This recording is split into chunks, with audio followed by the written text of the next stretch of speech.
बाजारात गेले, कळतुली आणली. आता त्याचं काय करावं तर समजच ना की. मग घेतलं, त्याला उभं चिरलं. पहिल्यानं घेतलं, धुतलं, नंतर त्याला उभं चिरलं. कोथिंबीर घेतली, लसूण घेतला ठेसून, कांदा चिरला. आणि आता म्हणलं बघावं करून शिनी. तर आता इथं गॅसवर ठेवलं, बघून टाकलं त्याच्यात तेल टाकलं, त्याच्यात टाकलं मोहरी,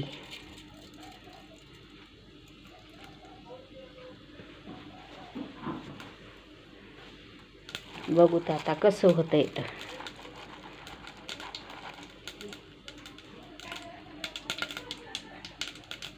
त्याच्यात टाकला जिरा,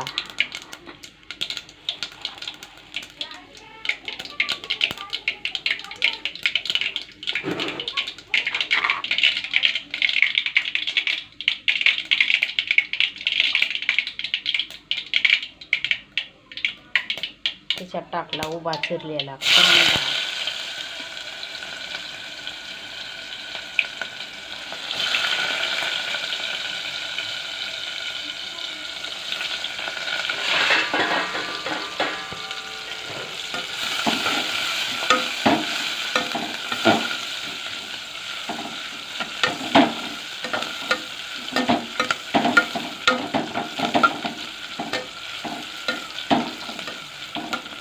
आता माहीत नाही. आता बघावं म्हणलं करून. आता कशी पहिल्यांदा करायली कळतुल्याची भाजी. आता हे कांदा घेतला परतून. आता हे मोठा मोठा लसूण टाकते याच्यामध्ये. पुन्हा टाकते याच्यात कोथिंबीर,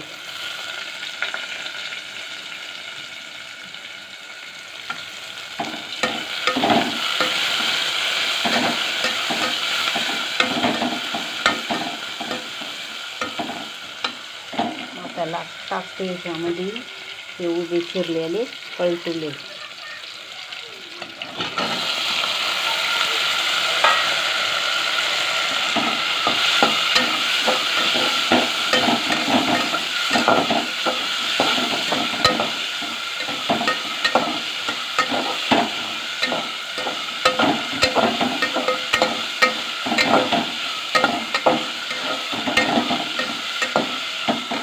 याच्यात घालते हे मसाले,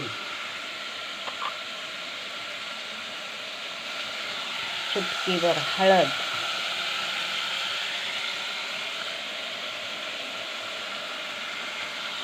लाल मिरची,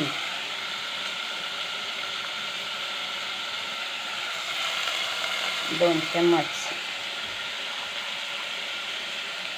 1 चम्मच मीठ,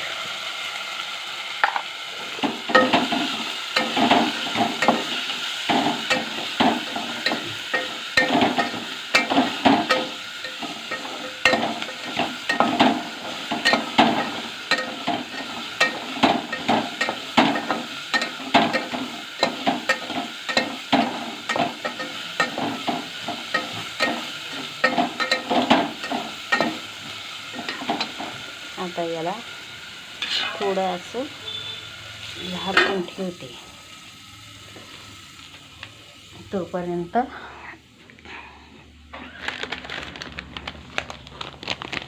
इथपर्यंत पोळी टाकते एक याच्यात.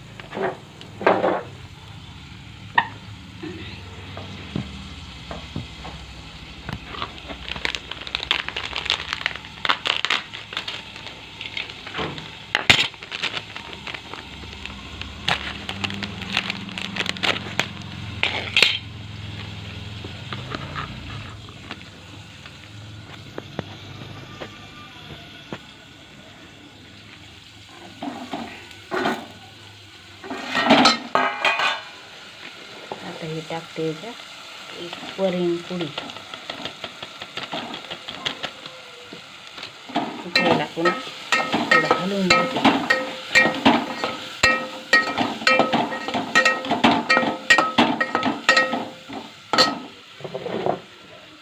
झाली आपली चटपटा भाजी, कळतुल्याची भाजी. काही गरज नाही कोणाला विचारायची. पण तो नवीन जर बाजारात आली वस्तू तर आपलं घ्यायची, बाजारातून आणायची घरी, यूट्यूब लावायचं, त्याच्यामध्ये बघायचं. आपल्याला मोबाईल सांगते, कोणाला विचारायची गरज नाही. विचारलं ना, ज्याला माहीत आहे त्याला लय भाव येते, त्याच्यामुळं कोणाला विचारायचं नाही. स्वतः आपल्या मोबाईलवर बघायचं आणि करायचं, खायचं. बघा झाली का नाही गरमागरम